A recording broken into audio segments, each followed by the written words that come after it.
श्रीन्वनाथ भक्तिसार अध्याय 1।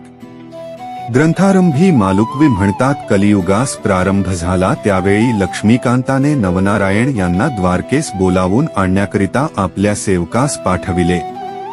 त्यावेळी सुवर्णाच्या सिंहासनावर लक्ष्मीकांत बसला होता, जवळ उद्धवही होता।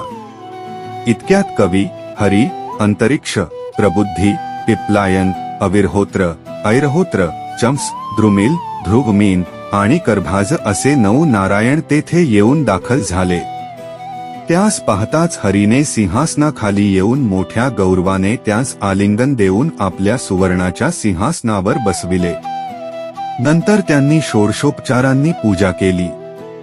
तो मोठा समारंभाचा थाट पाहून कोणत्या कारणास्तव आम्हास बोलावून आणिले, असे नवनारायणांनी हरीस विचारिले। तेव्हा त्यांनी त्यास सुचविले की आपणा सर्वांना कलियुगात अवतार घ्यावयाचे आहे। जसे राजहंस एका जुटीने समुद्राच्या उदकात जातात, त्याप्रमाणे आपण सर्व एकदा अवतार घेऊन मृत्यूलोकात प्रगट होऊ। हरीचे असे भाषण ऐकून ते म्हणाले, जनार्दना, आपण आम्हास अवतार घ्यावयास सांगता, पण अवतार घ्यावयाचा तो कोणत्या नावाने हे कळवावे। त्यांचे हे म्हणणे ऐकून द्वारकाधीशाने सांगितले की तुम्ही सर्वांनी अवतार घेऊन संप्रदाय स्थापन करून दीक्षा देऊन उपदेश करीत जावा। तुम्ही कदाचित असे म्हणाल की आम्हासच अवतार घ्यावयास सांगता, असे मनात आणू नका। तुमच्याबरोबर दुसरी बहुत मंडळी मृत्यूलोकी अवतार घेणार आहे। प्रत्यक्ष कवी वाल्मिकी हा तुळसीदास होऊन येई, शुकमुनी हा कबीर, व्यासमुनी तो जयदेव व माझा अति आवडता जो उद्धव तो नामदेव होई। जांबुवंत हा नरहरी या नावाने अवतार घेऊन प्रसिद्धीस येई। माझा भाऊ बलराम हा पुंडलिक होई। मी सुद्धा तुमच्याबरोबर ज्ञानदेव या नावाने अवतार घेऊन येणार आहे। कैलासपती शंकर हा निवृत्ती होई। ब्रह्मदेव हा सोपान या नावाने अवतार घेऊन प्रसिद्धीस येई। आदिमाया ही मुक्ताबाई होई। हनुमंत हा रामदास होई। मजशी रम्माण होणारी जी कुब्जा ती जनी दासी या नावाने उघडकीस येई। मग आपणाकडून होईल तितके आपण कलीमध्ये भक्ती महात्म्य वाढवू। अवतार कोणत्या ठिकाणी व कशा रीतीने घेऊन प्रगट व्हावे ते सविस्तर कळविण्याविषयी नवनारायणांनी पुन्हा विनंती केली। तेव्हा हरीने त्यांस सांगितले की पराशर ऋषीचा पुत्र जो व्यास मुनी त्याने भविष्य पुराणात हे पूर्वीच वर्णन करून ठेविले आहे। पूर्वी ब्रह्मदेवाचा वीर्यापासून 88,000 ऋषी निर्माण झाले। त्याप्रसंगी वीर्याचा काही भाग ठिकठिकाणी पडला आहे, पैकी थोडासा भाग 3दा यमुनेत पडला। त्या 3 भागापैकी 2 भाग द्रोणात पडले व 1 भाग यमुनेतील पाण्यात पडला। ते वीर्य लागलेच एका मच्छीने गिळले, तिच्या उदरात कवी नारायणाने जन्म घेऊन मच्छिंद्रनाथ या नावाने जगात प्रगट व्हावे। शंकराने तृतीय नेत्रापासून अग्नी काढून जाळून टाकिलेला जो काम तो अग्नीने प्राशन केला आहे, यास्तव अंतरिक्ष नारायणाने त्याच्या जठरी जन्म घेऊन जालंधर नावाने प्रसिद्ध व्हावे। ते अशा रीतीने की कुरुवंशात जन्मेजय राजाने नागसत्र केले आहे, त्याच्याच वंशात बृहद्रवा राजा हवन करील, तेव्हा द्विमूर्धन, अग्नी, गर्भ सांडील।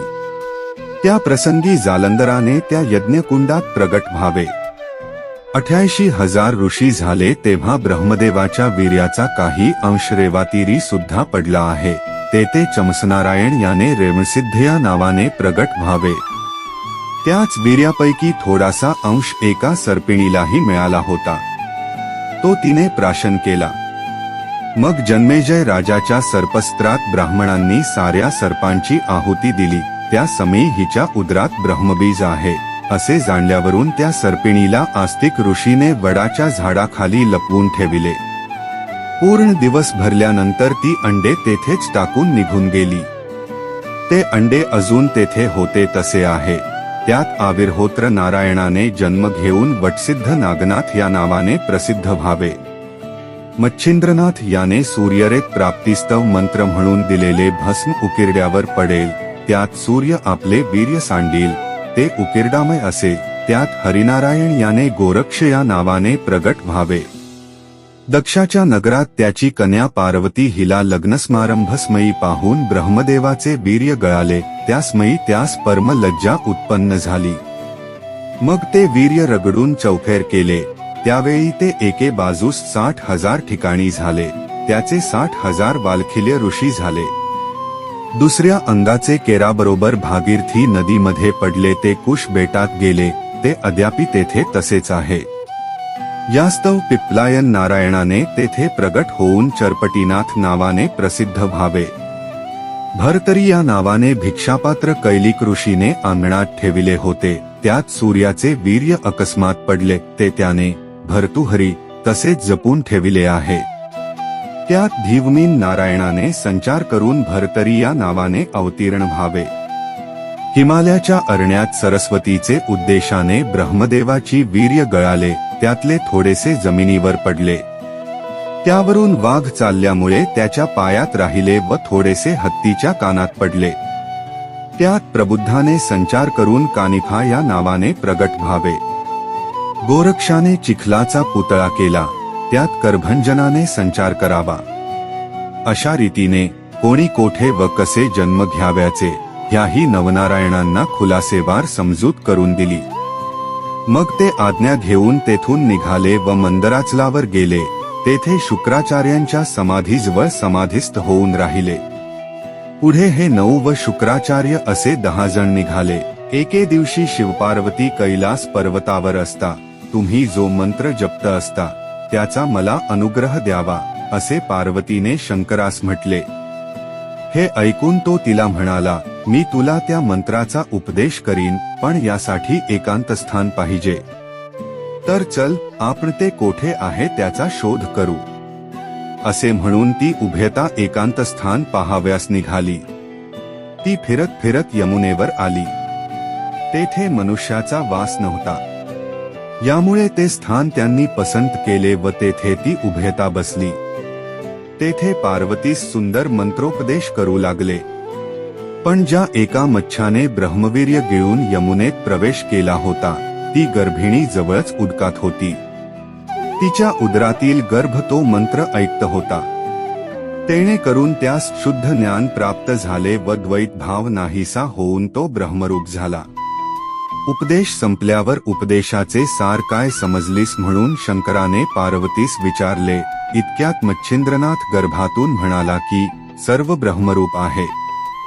हा ध्वनी ऐकून शंकराने तिकडे पाहिले. तेव्हा मच्छीच्या उदरी कविनारायणाने संचार केल्याचे समजले. मग त्यास शंकराने सांगितले की तुला माझा उपदेश ऐकल्याने पुष्कळ लाभ झाला, परंतु हाच उपदेश मी तुला दत्तात्रेयाकडून करवी.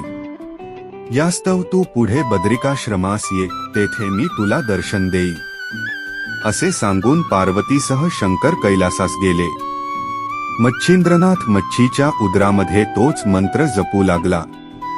पूर्ण दिवस भरल्यानंतर त्या मच्छीने अंडे नदीतीरी टाकून आप उदकात निघून गेली. पुढे काही दिवसांनी कितीएक गपक्षी मासे धराव्यास यमुनाट्टी आले. त्यांनी ते अंडे पाहिले व लागलेच आपल्या तीक्ष्ण चोचींनी फोडिले. तेव्हा त्याची 2 शकले झाली व एका शकलात ते बालक पाहून व त्याच्या कर्कश रडण्याचा शब्द ऐकून ते भिवून पळून गेले. पुढे तो शिंपला कामिक नावाच्या कोळ्याने पाहिला. त्यात सूर्यासारखा दैदीप्यमान बालक पाहून त्याचे अंतःकरण कळवळले आणि कोणी तरी सावजिया कोमल बालकास मारील असे त्यास वाटले. इतक्यात आकाशवाणी झाली की हा साक्षात कविनारायणाचा अवतार आहे.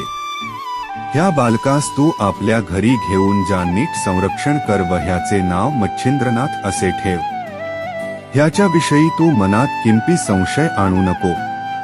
ते ऐकून कोळ्याने त्यास घरी नेऊन आनंदाने आपल्या शारद्धता स्त्रीस दिले व मुलगा आपणाला ईश्वराने दिला म्हणून सांगितले. तिने त्यास घेऊन अति आनंदाने स्तनाशी लाविले. तो पान्हा फुटला. मुलगाही दूध पिऊ लागला. मग मुलास न्हाऊमाखू घालून पाळण्यात निजविले.